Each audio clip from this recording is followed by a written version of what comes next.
अक्षय तृतीया, जिसे आखा तीज के नाम से भी जाना जाता है, भारत के विभिन्न हिस्सों में मनाई जाती है और इस दिन से जुड़ी कई कहानियां हैं जो बैसाख महीने में शुक्ल पक्ष तृतीया को आती है।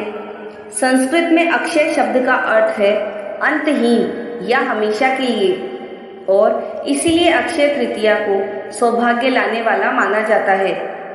सबसे लंबे समय तक ज्ञात महाकाव्य महाभारत भगवान गणेश द्वारा लिखा गया था, क्योंकि महर्षि वेद व्यास ने संपूर्ण महाभारत का वर्णन किया था। कहानी के अनुसार महर्षि वेद व्यास के दिमाग में संपूर्ण महाभारत की परिकल्पना थी, लेकिन वे चाहते थे कि कोई इसे उनके लिए उतनी ही तेजी से लिख दे जितना वह लिख सके। भगवान ब्रह्मा की सलाह पर वेद व्यास भगवान गणेश के पास पहुंचे और उनसे अपना लेख लिखने का अनुरोध किया। इसलिए भगवान गणेश ने एक शर्त रखी कि वेद व्यास को कभी भी चैन की सांस नहीं लेनी चाहिए और गणेश जी की लेखन गति के साथ तालमेल बिठाने में सक्षम होना चाहिए। तो वेद व्यास ने एक विपरीत शर्त रखी और कहा कि गणेश को एक श्लोक को पूरी तरह से समझना चाहिए और उसके बाद ही इसे लिखना चाहिए। एक दूसरे की शर्तों पर सहमति के बाद इस महाकाव्य का लेखन अक्षय तृतीया के शुभ दिन पर शुरू हुआ। अक्षय तृतीया से जुड़ी सबसे प्रसिद्ध कहानी अक्षय पात्र की है, जिसे भगवान श्री कृष्ण ने द्रौपदी और पांडवों को दिया था। भगवान श्री कृष्ण बैसाख के शुक्ल पक्ष तृतीया को अपने वनवास के दौरान कुछ महर्षियों के साथ पांडवों से मिलने आए थे। पांडवों के पास कृष्ण भगवान और महर्षियों को देने के लिए कुछ भी नहीं था। द्रौपदी व्याकुल थी क्योंकि वे अतिथि सत्कार नहीं कर सके और कृष्ण से उन्हें क्षमा करने की प्रार्थना की, क्योंकि मेहमानों को देने के लिए भोजन का एक दाना भी नहीं था। कृष्ण भगवान ने खाली कटोरे में देखा और द्रौपदी को एक चावल का दाना दिखाया। उन्होंने इसे खा लिया और द्रौपदी से कटोरे को दोबारा जांचने के लिए कहा। सभी को आश्चर्य और खुशी हुई। जब कंटेनर चावल से भरा हुआ था, तब कृष्ण भगवान ने कुटिया में उपस्थित सभी लोगों को संबोधित किया। हे मेरे प्रिय पांडवों, जो कोई भी मुझे प्रेम से कुछ भी अर्पित करेगा उसे स्वीकार किया जाएगा, भले ही वह एक छोटा सा दाना या पानी की बूंद ही क्यों न हो। और ऐसे लोगों को अनंत समृद्धि और खुशियां मिलेगी। इस प्रकार भगवान द्वारा आशीर्वादित और पवित्र किया गया कटोरा अक्षय पात्र के रूप में जाना जाने लगा और वो पांडवों के पास ही रहा और उन्हें प्रचुरता प्रदान की। अक्षय तृतीया से जुड़ी एक और समानांतर कहानी यह है कि इस दिन सूर्य भगवान ने पांडवों को अक्षय पात्र के रूप में वरदान दिया था। अक्षय तृतीया से जुड़ी एक और कहानी भगवान कृष्ण और उनके बचपन के दोस्त सुदामा के मुलाकात की है। सुदामा और उनकी पत्नी को कठिन समय का सामना करना पड़ा और अत्यंत गरीबी में रहना पड़ा, जबकि भगवान कृष्ण एक समृद्ध साम्राज्य मथुरा के राजा थे। सुदामा ने अपने दोस्त से मदद लेने का फैसला किया और अपनी पत्नी के सुझाव पर कृष्ण के महल में पहुंचा और उपहार के रूप में मुरमुरे से भरी मुट्ठी लेकर आया।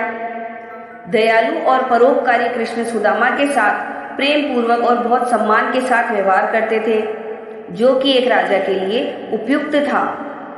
सुदामा महल में होने वाली सभी घटनाओं से अभिभूत और शर्मिंदा है और कृष्ण भगवान को मुरमुरे का थैला दिए बिना उनसे विदा ले लेते हैं, लेकिन इसे कृष्ण भगवान को दे देते हैं।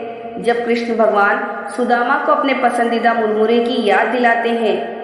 हालांकि सुदामा ने कृष्ण से कोई मदद नहीं मांगी और खाली हाथ लौट आया, लेकिन यह देखकर आश्चर्यचकित रह गया कि उसकी छोटी सी झोपड़ी एक महल में बदल गई। इस प्रकार अक्षय तृतीया के इस पवित्र दिन पर सुदामा को बहुतायत का आशीर्वाद मिला। भगवान विष्णु के छठे अवतार भगवान परशुराम का जन्म त्रेता युग में अक्षय तृतीया को हुआ था। वह अमर व्यक्तियों में से एक है जो कलयुग के अंत में विष्णु के 10वें और अंतिम अवतार कल्कि के गुरु के रूप में प्रकट होंगे। इसीलिए इस दिन को परशुराम जयंती के रूप में भी मनाया जाता है। पुराणों के अनुसार भोजन की देवी अन्नपूर्णा का जन्म इसी शुभ दिन पर हुआ था। अन्नपूर्णा देवी पार्वती के अवतारों में से एक है। ऐसा कहा जाता है कि देवी अन्नपूर्णा ने एक बार भूखे शिव को खाना खिलाया था, जो भूखे भिखारी का रूप धारण करके देवी के पास गए थे। भर पेट भोजन करने के बाद तृप्त शिव ने देवी अन्नपूर्णा को आशीर्वाद दिया कि जो भी उनसे प्रार्थना करेगा उसके घर में कभी भी भोजन की कमी नहीं होगी। पुराणों में एक और कहानी धन के देवता कुबेर के बारे में है, जिन्हें अक्षय तृतीया के दिन भगवान शिव से प्रार्थना करने के बाद धन दिया गया था। स्थानीय लोक कथाओं के अनुसार पवित्र गंगा माता अक्षय तृतीया के दिन स्वर्ग से पृथ्वी पर अवतरित हुई थी। हाल के दिनों में जगत गुरु आदि शंकराचार्य ने गरीब दंपति के लिए इस दिन कनकधारा स्त्रोत का पाठ किया था।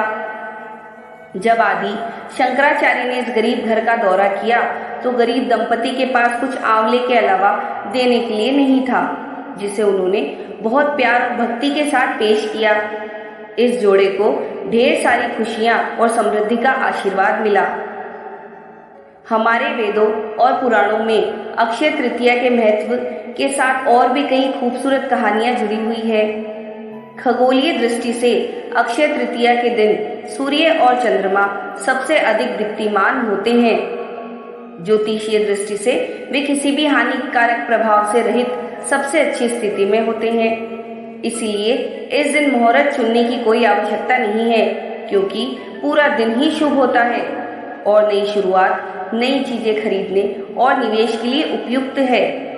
और उगादि, विजयादशमी और बाली प्रतिपदा के आधे भाग के साथ 3.5 मुहूर्त का एक हिस्सा है। अगर आपको आज की ये कहानी अच्छी लगी हो तो प्लीज लाइक करें, शेयर करें और आने वाले वीडियोस की नोटिफिकेशंस के लिए सब्सक्राइब करें।